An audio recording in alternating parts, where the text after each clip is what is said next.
ਅੱਜ ਦੀਆਂ ਖਬਰਾਂ ਵੱਲ ਚੱਲੀਏ ਤੇ ਅੱਜ ਪੂਰੀ ਦੁਨੀਆ ਦੇ ਵਿੱਚ ਜਿਹੜੇ ਮੇਜਰ ਨਿਊਜ਼ ਪੇਪਰਸ ਹੈਗੇ ਜਾਂ ਨਿਊਜ਼ ਆਊਟਲੈਟਸ ਹੈਗੇ ਆ, ਚਾਹੇ ਉਹ ਨਿਊਯਾਰਕ ਟਾਈਮਸ ਆ, ਚਾਹੇ ਉਹ BBC ਹੈਗਾ ਆ, CNN ਤੇ CBS, ਸਾਰੇ ਜਿਹੜੇ ਰਿਪੋਰਟ ਕਰ ਰਹੇ ਆ ਵੀ ਪ੍ਰੈਜ਼ੀਡੈਂਟ ਟਰੰਪ ਹੋਣਾ ਦਾ ਇੱਕ ਟੌਪ ਦਾ ਨੈਸ਼ਨਲ ਕਾਊਂਟਰ ਟੈਰਰਿਜ਼ਮ ਸੈਂਟਰ ਦਾ ਜਿਹੜਾ ਡਾਇਰੈਕਟਰ ਆ, ਉਹਨੇ ਰਿਜ਼ਾਈਨ ਦੇ ਦਿੱਤਾ ਹੈਗਾ ਆ। ਸੋ ਰਿਜ਼ਾਈਨ ਦੇ ਵਿੱਚ ਕਾਰਨ ਉਹਨਾਂ ਨੇ ਇਹ ਦੱਸਿਆ ਵੀ ਜੋ ਈਰਾਨ ਦੇ ਵਿੱਚ ਜੰਗ ਸ਼ੁਰੂ ਕੀਤੀ ਗਈ ਆ, ਅਮਰੀਕਾ ਨੂੰ ਈਰਾਨ ਤੋਂ ਕਿਸੇ ਤਰ੍ਹਾਂ ਦਾ ਖਤਰਾ ਨਹੀਂ ਸੀਗਾ।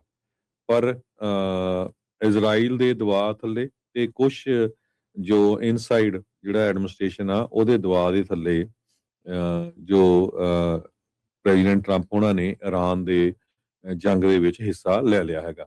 ਜੋ ਕੈਂਟ ਇਹ ਟੌਪ ਦੇ ਕਾਊਂਟਰ ਟੈਰਰਿਜ਼ਮ ਦੇ ਜਿਹੜੇ ਇਹ ਡਾਇਰੈਕਟਰ ਸੀਗੇ, ਇਹ ਤੋਂ ਤੁਸੀਂ ਅੰਦਾਜ਼ਾ ਲਾ ਸਕਦੇ ਹੋ।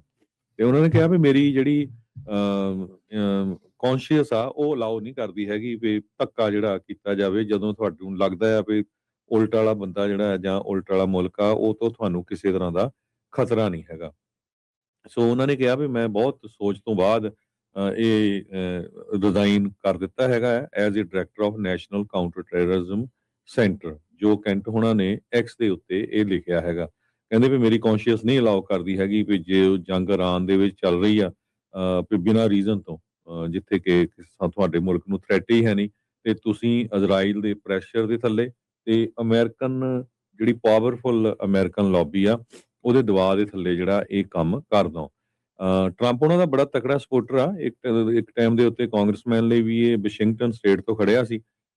ਹਾਲਾਂਕਿ ਜਦੋਂ ਕਨਫਰਮੇਸ਼ਨ ਹੋਈ ਸੀ ਇਹਦਾ ਵਿਰੋਧ ਬਹੁਤ ਜ਼ਿਆਦਾ ਹੋਇਆ ਸੀ, ਕਿਉਂਕਿ ਰਾਈਟ ਵਿੰਗ ਦੇ ਨਾਲ ਕਾਫੀ ਜਿਹੜੇ ਇਹਦੇ ਸੰਬੰਧ ਸੀ। ਸੋ ਜਿਹੜੀ ਕਨਸਪੀਰੇਸੀ ਥਿਊਰੀਜ਼ ਨੂੰ ਜਿਹੜਾ ਫੈਲਾਉਣ ਵਾਲਿਆਂ ਦੇ ਨਾਲ ਜਿਹੜੇ ਇਹਦੇ ਸੰਬੰਧ ਬਹੁਤ ਤਕੜੇ ਸੀ, ਇਸ ਕਰਕੇ ਇਹਦੀ ਜਿਹੜੀ ਕਨਫਰਮੇਸ਼ਨ ਆ ਬੜੀ ਹਾਰਡ ਹੋਈ ਸੀ। ਸੋ ਜੋ ਨਵੇਂ ਪੋਲਸ ਆ ਰਹੇ ਹੈਗੇ ਆ ਉਹਦੇ ਮੁਤਾਬਕ 77% ਰਿਪਬਲਿਕਨ ਤੇ 90% ਜਿਹੜੇ ਸੈਲਫ ਡਿਸਕ੍ਰਾਈਬਡ ਮੈਗਾ ਰਿਪਬਲਿਕਨਸ ਆ ਉਹ ਕਹਿੰਦੇ ਵੀ ਸਪੋਰਟ ਕਰ ਰਹੇ ਹੈਗੇ ਆ, ਜਦ ਕਿ ਇੰਡੀਪੈਂਡੈਂਟ ਪਹਿਲਾਂ ਸੀਗੇ ਉਸ ਟਾਈਮ ਤੇ, ਪਰ ਹੁਣ ਉਹ ਡਾਊਨ ਹੋ ਗਏ 54% ਤੇ। ਇੰਡੀਪੈਂਡੈਂਟ ਵੀ ਬਹੁਤ ਉਲਟ ਆ ਤੇ ਡੈਮੋਕ੍ਰੇਟ ਤਾਂ ਚਲੋ ਇਸ ਕੰਮ ਦੇ ਉਲਟ ਹੈਗੇ ਹੀ ਆ। ਜੀ ਬਿਲਕੁਲ। ਸੋ ਜਿਹੜੇ ਟੌਪ ਦੇ ਇੰਟੈਲੀਜੈਂਸ ਅਧਿਕਾਰੀ ਦਾ ਜਿਹੜਾ ਇਹ ਅਸਤੀਫਾ ਜਿਹੜਾ ਉਹ ਆਉਣਾ ਉਸ ਮੌਕੇ ਦੇ ਉੱਤੇ, ਜਦੋਂ ਇੰਟੈਲੀਜੈਂਸ ਦੇ ਉੱਤੇ ਸਵਾਲ ਇਸ ਗੱਲੋਂ ਖੜੇ ਹੋ ਰਹੇ ਆ ਵੀ ਕੀ ਵਾਕਿਆ ਹੀ ਈਰਾਨ ਇਸ ਕੈਪੇਬਿਲਿਟੀ ਦੇ ਵਿੱਚ ਪਹੁੰਚ ਗਿਆ ਸੀਗਾ ਵੀ ਉਹ ਨਿਊਕਲੀਅਰ ਪਾਵਰ ਇੱਕ ਬਣ ਸਕਦਾ ਆ। ਤਾਂ ਰਾਸ਼ਟਰਪਤੀ ਟਰੰਪ ਹੁਣੇ ਕਹਿੰਦੇ ਸੀ I will feel it in my bones, ਮੈਨੂੰ ਫੀਲਿੰਗ ਜਿਹੜੀ ਉਹ ਆ ਰਹੀ ਸੀਗੀ। ਸੋ ਹੁਣ ਇਹ ਜਿਹੜੀ ਸਿਚੁਏਸ਼ਨ ਨੂੰ ਲੈ ਕੇ ਲੋਕ ਡੈਫੀਨੇਟਲੀ ਜਿਹੜਾ ਹਰਜੋਤ ਸਿੰਘ ਜੀ ਆਪਾਂ ਦੇਖ ਰਹੇ ਹਾਂ ਵੀ ਜਿੱਦਾਂ ਤੁਸੀਂ ਦੱਸਿਆ ਹੀ ਆ ਵੱਖ-ਵੱਖ ਸਰਵਿਸ ਦੇ ਵਿੱਚ ਕਿਸ ਤਰੀਕੇ ਦੇ ਨਾਲ ਇਹ ਜਿਹੜਾ ਹੋ ਗਿਆ। ਸੋ ਚਿੱਠੀ ਜਿਹੜੀ ਇਹਨਾਂ ਨੇ ਜਿਹੜੀ ਉਹ ਲਿਖੀ ਸੀਗੀ, ਕਹਿੰਦੇ ਵੀ ਅਗਲੀ ਜਨਰੇਸ਼ਨ ਨੂੰ ਤੁਸੀਂ ਲੜਨ ਦੇ ਲਈ ਘੱਲ ਰਹੇ ਹੈਗੇ ਆ, ਮਰਨ ਦੇ ਲਈ ਵਾਰ ਦੇ ਵਿੱਚ ਜਿਹੜਾ ਤੁਸੀਂ ਘੱਲ ਰਹੇ ਆ, ਜਦ ਕਿ ਅਮਰੀਕਨ ਲੋਕਾਂ ਨੂੰ ਇਸ ਦਾ ਕੋਈ ਬੈਨੀਫਿਟ ਨਹੀਂ ਆ ਤੇ ਅਮਰੀਕਨ ਜ਼ਿੰਦਗੀਆਂ ਨੂੰ ਇਹ ਜਿਹੜਾ ਜਸਟੀਫਾਈ ਨਹੀਂ ਕਰਦਾ ਹੈਗਾ। ਸੋ 11 ਕੰਬੈਟ ਡਿਪਲੋਇਮੈਂਟਸ ਇਸ ਦੀਆਂ ਰਹੀਆਂ। ਕੈਂਟ ਆਰਮਡ ਸਪੈਸ਼ਲ ਫੋਰਸਿਸ ਦੇ ਵਿੱਚ ਰਿਹਾ, 20 ਸਾਲ ਲੰਬਾ ਇਸ ਦਾ ਕਰੀਅਰ ਆ। CIA ਦੇ ਵਿੱਚ ਰਿਹਾ ਆ। ਇਹਦੀ ਜਿਹੜੀ ਵਾਈਫ ਆ ਸ਼ੈਨਨ ਕੈਂਟ, ਨੇਵੀ ਦੀ ਕ੍ਰਿਪਟੋਲੋਜਿਸਟ ਹੈਗੀ ਆ। ਉਹ ਸੀਰੀਆ ਬੋmbਿੰਗ ਦੇ ਵਿੱਚ, ਟੈਰਰਿਸਟ ਬੋmbਿੰਗ ਦੇ ਵਿੱਚ 2019 ਚ ਉਸਦੀ ਮੌਤ ਜਿਹੜੀ ਉਹ ਹੋ ਗਈ ਸੀਗੀ। ਹੁਣ ਇਸ ਦੀ ਥਾਂ ਦੇ ਉੱਤੇ ਕੌਣ ਰਿਪਲੇਸ ਕੀਤਾ ਜਾਊਗਾ, ਇਹ ਦੇਖਣ ਵਾਲੀ ਜਿਹੜੀ ਉਹ ਗੱਲ ਹੋਊਗੀ। ਤੁਲਸੀ ਗਾਬਰਟ ਦੇ ਅੰਡਰ ਇਹ ਕੰਮ ਕਰਦਾ ਸੀਗਾ ਜਿਹੜਾ ਜੋ ਕੈਂਟ। ਸੋ ਹੁਣ ਉਸਦੇ ਇਸ ਦੇ ਵਿੱਚ ਅਸਤੀਫਾ ਦੇ ਦਿੱਤਾ ਆ। ਕੀ ਇਹ ਕੋਈ ਦੌਰ ਸ਼ੁਰੂ ਹੋ ਗਿਆ ਆ ਅਸਤੀਫਿਆਂ ਦਾ? ਇਹ ਜਿਹੜੀ ਉਹ ਦੇਖਣ ਵਾਲੀ ਗੱਲ ਜਿਹੜੀ ਹਰਜੋਤ ਸਿੰਘ ਜੀ ਰਹੇਗੀ ਵੀ ਕਿਵੇਂ ਜਿਹੜੀ ਸਿਚੁਏਸ਼ਨ ਉਹ ਅੱਗੇ ਜਿਹੜੀ ਵੱਧਦੀ ਆ। ਪਰ ਈਰਾਨ ਦੀ ਵਾਰ ਦੇ ਵਿੱਚ ਇੰਨੀ ਕੁ ਜ਼ਿਆਦਾ ਜਿਹੜਾ ਇਸ ਟਾਈਮ ਟਰੰਪ ਹੁਣੇ ਫਸੇ ਪਏ ਆ, ਉਹਨਾਂ ਨੂੰ ਸਮਝ ਨਹੀਂ ਆ ਰਹੀ ਵੀ ਇਸ ਦੇ ਵਿੱਚੋਂ ਹੁਣ ਨਿਕਲਿਆ ਕਿੱਦਾਂ ਜਾਵੇ। ਇਹ ਜਿਹੜੀ ਸਿਚੁਏਸ਼ਨ ਇਸ ਟਾਈਮ ਉਹਨਾਂ ਦੇ ਲਈ ਮਾੜੀ ਜਿਹੜੀ ਬਣੀ ਪਈ ਆ। ਉਹ ਧਮਕੀਆਂ ਵੀ ਦੇ ਰਹੇ ਆ, ਬੇਨਤੀ ਵੀ ਕਰ ਰਹੇ ਆ, ਅਪੀਲ ਵੀ ਕਰ ਰਹੇ ਆ ਵੀ ਸਟ੍ਰੇਟ ਆਫ ਹਾਰਮਜ਼ ਨੂੰ ਖੋਲਣ ਦੇ ਲਈ ਮਦਦ ਕੀਤੀ ਜਾਵੇ, ਪਰ ਉਸੇ ਦਰਮਿਆਨ ਉਹ ਜਿਹੜੀ ਮਦਦ ਉਹਨਾਂ ਨੂੰ ਮਿਲ ਨਹੀਂ ਰਹੀ ਹੈਗੀ।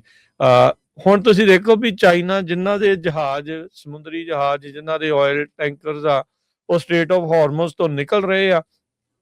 ਟਰੰਪ ਹੁਣੀ ਆਪਣੇ ਇੱਕ ਹਿਸਾਬ ਦੇ ਨਾਲ ਕੱਟੜ ਦੁਸ਼ਮਣ ਮੁਲਕ ਨੂੰ ਕਹਿ ਰਹੇ ਆ ਵੀ ਸਾਡੀ ਮਦਦ ਕਰੋ ਸਟ੍ਰੇਟ ਆਫ ਹਾਰਮੋਜ਼ ਨੂੰ ਜਿਹੜਾ ਉਹ ਖੋਲਣ ਦੇ ਲਈ। ਸੋ ਦੂਜੇ ਮੁਲਕਾਂ ਦੇ ਜਦੋਂ ਜਹਾਜ਼ ਲੰਘਣ ਦੀ ਕੋਸ਼ਿਸ਼ ਕਰਦੇ ਆ ਉਹਨਾਂ ਉੱਤੇ ਜਿਹੜਾ ਈਰਾਨ ਵਾਲੇ ਆ ਉਹ ਹਮਲਾ ਕਰ ਦਿੰਦੇ ਆ। ਸ਼ੁਰੂਆਤ ਦੇ ਵਿੱਚ ਇਹਨਾਂ ਨੇ ਬਿਲਕੁਲ ਇਸ ਤਰੀਕੇ ਦੇ ਬਿਆਨ ਦਿੱਤੇ ਸੀਗੇ ਵੀ ਅਸੀਂ ਇਹਦੀ ਇੰਸ਼ੋਰੈਂਸ ਵੀ ਕਰਨ ਜਾ ਰਹੇ ਹਾਂ ਤੇ ਨਾਲ ਅਸੀਂ ਇਸ ਨੂੰ ਨੇਵੀ ਜਿਹੜੀ ਉਹ ਮਦਦ ਕਰੂਗੀ ਵੀ ਉੱਥੋਂ ਆਸਾਨੀ ਦੇ ਨਾਲ ਜਿਹੜੇ ਸਮੁੰਦਰੀ ਬੇੜੇ ਆ ਉਹ ਲੰਘ ਸਕਣ, ਆਇਲ ਟੈਂਕਰ ਜਿਹੜੇ ਉਹ ਲੰਘ ਸਕਣ। ਪਰ ਉਹ ਸਾਰੀਆਂ ਚੀਜ਼ਾਂ 'ਚ ਅਜੇ ਤੱਕ ਕਾਮਯਾਬੀ ਇਹਨਾਂ ਨੂੰ ਨਹੀਂ ਮਿਲੀ ਹੈਗੀ। ਸੋ ਇਹ ਸਿਚੁਏਸ਼ਨ ਜਿਹੜੀ ਬਣੀ ਆ। ਸੋ 20 ਮੀਲ ਚੌੜੇ ਜਿਹੜੇ ਉਹ ਦਰਿਆ ਦੀ ਜਿਹੜੀ ਚੋਕ ਪੁਆਇੰਟ ਜਿਸ ਨੂੰ ਆਖਿਆ ਜਾਂਦਾ ਸਟ੍ਰੇਟ ਆਫ ਹਾਰਮੋਜ਼ 20% ਦੁਨੀਆ ਦਾ ਜਿਹੜਾ ਤੇਲ ਉਧਰੋਂ ਲੰਘਦਾ ਆ ਉਸ ਦੇ ਉੱਤੇ ਈਰਾਨ ਨੇ ਜਿਹੜਾ ਉਹ ਕਬਜ਼ਾ ਕਰੀ ਬੈਠੇ ਆ ਤੇ ਉਹਦੇ ਨਾਲ ਖਾਸੀ ਜਿਹੜੀ ਸਿਚੁਏਸ਼ਨ ਆ ਉਹ ਬੈਡ ਜਿਹੜੀ ਉਹ ਬਣ ਚੁੱਕੀ ਹੈਗੀ ਆ। ਸੋ ਹੁਣ ਦੇਖਦੇ ਆ ਹਰਜੋਤ ਸਿੰਘ ਜੀ ਵੀ ਅੱਗੇ ਇਸ ਦੇ ਵਿੱਚ ਕਿਵੇਂ ਜਿਹੜਾ ਉਹ ਬਣਦਾ ਆ। ਪਰ ਈਰਾਨ ਦੀ ਵਾਰ ਦੇ ਵਿੱਚ ਅਜੇ ਹਾਲ ਦੀ ਘੜੀ ਕੋਈ ਨਰਮੀ ਆਉਂਦੀ ਨਜ਼ਰ ਨਹੀਂ ਆ ਰਹੀ ਹੈਗੀ।